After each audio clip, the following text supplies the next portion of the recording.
Hello, அஸ்ஸலாமு அலைக்கும். இன்றைக்கி நம்ம ஒரு ஸ்பெஷல் ரெசிபி பார்க்க போகிறோம். அதுக்கு பேர் சுண்டக்காய் குழம்பு. நான் 4-5 மாதமாக வீடியோ போட முடியல என்னால், சில காரணங்களால். இப்போ தான் நான் போடுறேன். நீங்கள் எல்லோரும் இதுக்கு ஆதரவு தரணும். என்னோடய வீடியோவை பழைய மாதிரி எல்லோரும் பார்க்கணும். நான் அதுக்கு முன்னாடி ஒரு சின்ன விஷயம் சொல்லிக்கிறேன். வாழ்க்கையில் வெற்றி பெறுறதுக்கு 6 விஷயத்தை கடைப்பிடிக்கணும். 1, கடினமான உழைப்பு. 2வது, பொறுமை தேவை. அடுத்தது, தியாகம் செய்யணும் கொஞ்சமாச்சும். அப்புறம் நிலையான தன்மை, நம்ம அந்த விஷயத்துலேருந்து மாறக்கூடாது. ஒழுக்கம், அப்புறம் தன்னம்பிக்கை. இந்த 6 விஷயத்தையும் நம்ம ஃபாலோ பண்ணணும். ஓகேங்களா? அப்போ தான் நம்மளுக்கு வாழ்க்கையில் வெற்றி கிடைக்கும். ஓகேங்களா? இப்போ நான் இந்த சுண்டக்காய் குழம்பு எப்படி செய்யுதுன்னு சொல்கிறேன். சுண்டக்காய் ரொம்ப ரொம்ப சத்து நிறைந்தது. இதில் விட்டமின் சி இருக்குது. சர்க்கரை நோய்க்கு ரொம்ப நல்லது, டைஜஷனுக்கு ரொம்ப நல்லது. அப்புறமா நம்ம இம்யூனிட்டியை ரொம்ப பூஸ்ட் பண்ணி தரோம். இதை நீங்கள் சாப்பிட்றதுனால சர்க்கரை அளவை நம்ம கட்டுப்படுத்திக்கலாம். நீங்கள் வாரத்துக்கு ஒரு தடவை இல்லை மாதத்துக்கு ஒரு தடவையாச்சும் இந்த சுண்டைக்காயை சேர்த்துக்கோங்க. வயிற்றில் இருக்கிற பூச்சி கூட செத்து போய்டும். ஓகேங்களா? அதை எப்படி யூஸ் பண்ணணும், எப்படி நான் செய்யணும் அப்படின்னு சொல்லிட்டு உங்கள்கிட்ட காமிக்கிறேன். முதல்ல சுண்டைக்காவை எடுத்துக்கோங்க.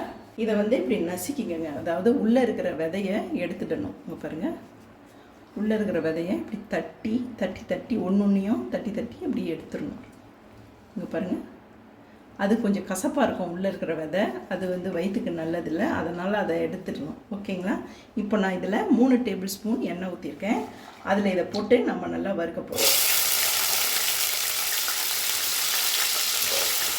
இதை நல்லா நம்ம வறுத்துக்க போகிறோம். ஓகேங்களா? முதல் ஸ்டெப்பே இதுதான், நல்லா வறுத்துக்கணும். நான் இன்னொரு விஷயம் சொல்ல மறந்துட்டேன். இது ஃப்ளூ ஜுரம் இருக்குங்களா, ஒரு வாரம் கூட ஜுரம் இருக்கும். அந்த மாதிரி சமயத்தில் கூட இந்த சுண்டைக்காய் சாப்பிட்லாம். அப்புறமா சளி நிறையா இருந்துச்சுன்னா அப்போ கூட இந்த சுண்டைக்காவை நீங்கள் சேர்த்துக்கலாம். ரொம்ப ரொம்ப நல்லது. இப்போது சுண்டைக்காய் நல்லா வறுத்துடுச்சு பாருங்கள், நிறம் மாறிடுச்சு, ஒயிட் கலர் ஆயிடுச்சு. இப்போ நம்ம இதை எடுத்துக்கலாம். ஓகே, இப்போது நம்ம சட்டி வச்சுக்கலாம். நம்ம இப்போது 4 டேபிள் ஸ்பூன் நல்லெண்ணெய் ஊற்றிக்க போகிறோம். நல்லெண்ணெய் தான் நல்லாயிருக்கும். ஓகே, இப்போ நம்ம 1/2 டீஸ்பூன் வெந்தயம் போட்டுக்கிறோம். 1/2 டீஸ்பூன் ஜீரகம் போட்டுக்கலாம். 1 டீஸ்பூன் கடுகுத்தம்பருப்பு போட்டுக்கலாம். இது நல்லா வெடித்த உடனே 50 கிராம் சின்ன வெங்காயம் போடுறோம். சின்ன வெங்காயம் தான் இதுக்கு யூஸ் பண்ணணும். சின்ன வெங்காயம் தான் ரொம்ப நல்லாயிருக்கும். அப்புறம் 15 பல்லு பூண்டு உரித்து வச்சுருக்கேன், அதை இதில் போட்டுக்கலாம். அப்புறம் 2 கொத்து கருவேப்பிலையும் இதில் சேர்த்துக்கலாம். இப்போது வெங்காயம் நல்லா வணங்கிடுச்சு. இப்போ 1/2 டீஸ்பூன் மஞ்சள்தூள் போட்டுக்கலாம். 3 டீஸ்பூன் மிளகாத்தூள் போட்டுக்கலாம்.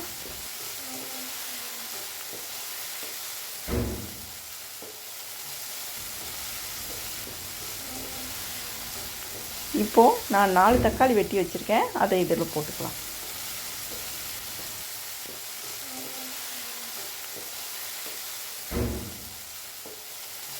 இப்போது நாம் இதில் 3 டீஸ்பூன் உப்பு போட்டுக்கலாம். நாம் இதில் 3 டீஸ்பூன் மிளகாத்தூள் சேர்த்துருக்கோம். அதனால் கொத்தமல்லி தூள் 6 டீஸ்பூன் நம்ம சேர்த்துக்கிறோம் இதில். இப்போது 6 டீஸ்பூன் கொத்தமல்லி தூள் போட்டுருக்கோம்.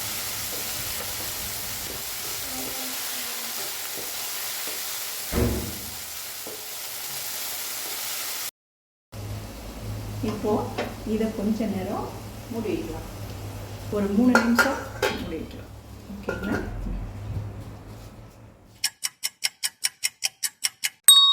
இப்போ இதில் கொஞ்சம் லேசாக தண்ணி ஊற்றிக்கலாம். தண்ணி ஊற்றி கொஞ்சம் நேரம் அந்த தக்காளி எல்லாம் வணங்குற வரைக்கும் இன்னொரு 2 நிமிஷம் மூடி வைக்கலாம். இப்போது நான் 1/4 மூடி தேங்காய் எடுத்துருக்கிறேன். இதோட ஒரு 1/2 டீஸ்பூன் சோம்பு போட்டுக்கிறேன்.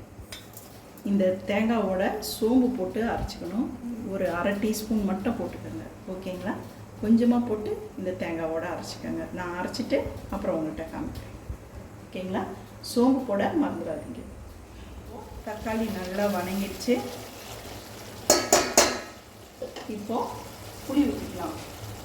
புளி கொஞ்சம் கம்மியாக ஊற்றிக்கோங்க. நான் எலுமிச்சம்பழம் அளவு, சின்ன எலுமிச்சம்பழம் அளவு தான் எடுத்திருக்கேன். அந்த புளியை இப்போ ஊற்றிக்கிறேன்.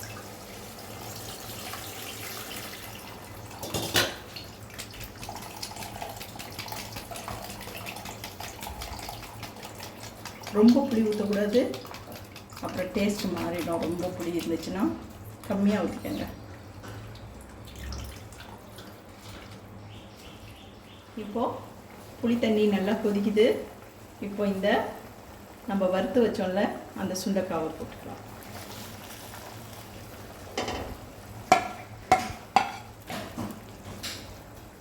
இப்போ இதை மூடி வச்சு ஒரு 5 நிமிஷம் கொதிக்கட்டும். இப்போது பாருங்க, இப்போ நல்லா 5 நிமிஷம் கொதிச்சிருச்சு. சுண்டைக்காய் வெந்துருச்சு.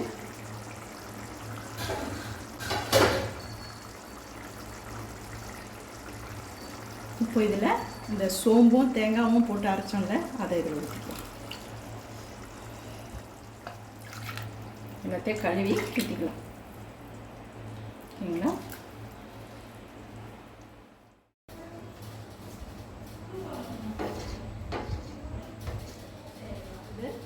இது ஒரு இப்போ தேங்காய் ஊற்றி ஒரு 2 நிமிஷம் கொதிக்கட்டும்.